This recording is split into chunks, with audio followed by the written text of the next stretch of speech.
जिस पति को माना परमेश्वर उसी पति को मरवा डाले। चलिए दोस्तों, इस कहानी को ज़्यादा देर नहीं करते हुए शुरू करते हैं।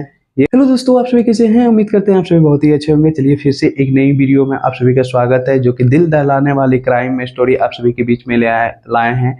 अगर आप मेरा चैनल अभी तक सब्सक्राइब नहीं किए हैं तो प्लीज़ मेरा चैनल सब्सक्राइब कर दीजिए, क्राइम एक्सप्लेन 112। तो ये कहानी आपको जो है पानीपत की घटना है, जो कि इस घटना में जो है एक बिजनेसमैन रहता है जो कि विनोद बरा। तो इस जिस पति को माना परमेश्वर उसी पति को मरवा डाले। अरे जमाना, क्या जमाना है दोस्तों। इसलिए कहा जाता है कि किसी पर विश्वास नहीं किया जाए। ये स्टोरी जो है, आपको स्टोरी लाइन, जिस पति को पत्नी जो है परमेश्वर मानती थी, उसको अंधे प्यार में जो है पागल होके दूसरे के साथ लव अफेयर हो करके वो अपने पति को जो है खुद से ही मरवा डाली। तो इसमें विनोद बरा जो है, ये घटना आपको पानीपत की है। पानीपत में जो है विनोद बरा जो है वहाँ पे पिकअप चलाता था, उसका हस्बैंड। तो इसमें जो हुआ कि उसकी पत्नी जो है जिम ट्रेनर थी, तो वहीं पे जो जो लड़का आता था जिम करने के लिए, तो उसी से लव अफेयर हो गया। लव अफेयर हुआ जब विनोद बरावा को पता चला। पता चलने के बाद वहाँ पे इसका विरोध करने लगा। जब विरोध करने लगा तो उसकी पत्नी जो है उसको मारने का कुछ प्लान बनाया। तो प्लान बनाने के बाद जो है उसको ट्रक से मार के धक्का मार दी। जब ट्रक से मारने के बाद विनोद बरावा को तो कुछ नहीं हुआ, मौत तो नहीं हुआ, बल्कि उसका जो है पैर टूट गया, दोनों पैर टूट गया। इसके बाद प्लान जो है उसका ये सक्सेस नहीं हुआ उसकी वाइफ का। जब उसकी वाइफ का प्लान सक्सेस नहीं होने के बाद जो प्लान बी पे काम की, प्लान बी पे जो काम की, जो जिसको वो सुपारी 10 लाख रुपया दे चुकी थी, उसको फिर से उसको उसी के घर में भेजी। भेजने के बाद जो है उसको गोली मार के खत्म कर दिया गया। जब खत्म कर दिया गया तो इस मामले को जो है उसकी वाइफ जो है सेटलमेंट करके उसकी 2 बच्चे जो थे, उसको दोनों बच्चे को जो है ऑस्ट्रेलिया उसके अपने बड़े भाई के पास भेज दिया गया।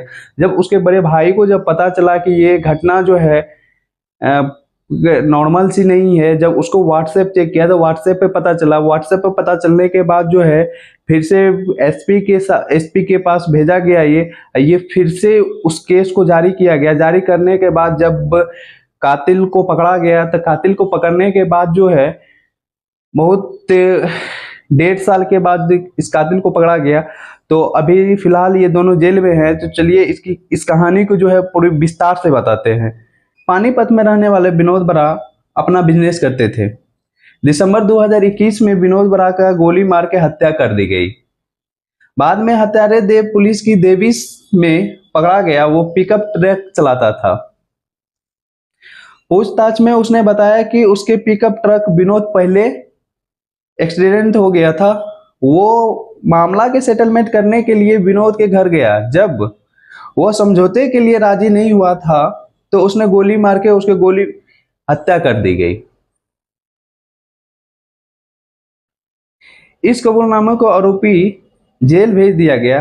पति के मर्डर के बाद निधि ने अपने दोनों बच्चों को ऑस्ट्रेलिया में रहने वाले बड़े जेठ प्रमोद बरा के पास, परिवार के पास भेज दिया गया था। करीब 2.5 साल बाद पानीपत के एसपी अजीत सिंह शेखावत को व्हाट्सएप पर मैसेज मिला। यह मैसेज प्रमोद बरा ने भेजा था। उन्होंने अपने भाई को हत्या किसी के करीबी का हत्या होने का शक जताता था। दोबारा जांच करने का आग्रह किया। एक्सीडेंट जैसा सामान्य मामले मर्डर कर देने की बात एसपी को भी शक पैदा होने लगा था। उन्होंने आरोपी देव सुनार की पुरानी कॉल डिटेल निकलवाई तो पता चला कि गोहना के रहने वाले सुमित से काफी बात किया करती थी। इसके बाद पानीपत क्राइम ब्रांच में सुमित को कॉल डिटेल जांचा तो पता चला कि विनोद बरा की पत्नी निधि ने लगातार बात करती थी। इसके बाद उसने हिरासत में लेकर पूछताछ की तो उसने राज उगल दिया। सुमित ने बताया कि पत क्राइम ब्रांच ने सुमित की कॉल डिटेल जांची तो पता चला कि वो विनोद बरा की पत्नी निधि लगातार बात कर रहा था। इसके बाद उसने हिरासत में लेकर पूछताछ की गई, उसने राज उगल दिया। सुमित ने बताया कि निधि जिस जिम में एक्सरसाइज करती थी, वो करने जाती थी, वो वहां पे ट्रेनर की काम करती थी। इस दौरान में दोनों में अफेयर शुरू हो गया। इस बात को विनोद को विरोध पता चलने के बाद विनोद विरोध करने लगा, जिससे विनोद के घर में क्लेश रहने लगा। लिहाज दोनों में मिलकर विनोद को रास्ते से हटाने का प्लान किया। प्लान बनाने के बाद इस काम के लिए पिकअप ड्राइवर को देव सुनागर को 10 लाख रुपया देकर हायर किया गया। योजना के तहत पहले उसने अपने पिकअप ट्रक से विनोद की कार में टक्कर मार के मर्डर का प्लान ए बनाया। इसमें विनोद घायल हो गया और उसकी दोनों टांगें टूट गई, लेकिन उसकी मौत नहीं हुई थी। निधि और उसके प्रेमी योजना को झटका लगा, लेकिन अब उन्होंने प्लान बी पर भी काम शुरू कर दिया। एक्सीडेंट के कुछ दिनों बाद सेटलमेंट के बहाने सुनार को ले गया विनोद के घर भेज दिया गया था। देव सुनार ने वहां पहुंचकर विनोद बरा को गोली मारकर मर्डर कर दी। इसके बाद आस पड़ोस के लोगों ने उसे दबोच लिया और उसकी बड़ी होशियारी से पुलिस में अपना अपराध कबूल करवा लिया, जबकि निधि और सुमित साफ बच गए थे। हालांकि 2.5 साल बाद उनका राज आखिरकार खुल ही गया। अब पुलिस और निधि जेल में पहुंच गए हैं। अगर ये कहानी आप सभी को अच्छा लगा हो तो मेरा चैनल प्लीज सब्सक्राइब कर दीजिएगा। इसी के साथ चलते हैं, एक नई क्राइम फिर से लेकर आएंगे आप सभी के बीच में। वंदे मातरम।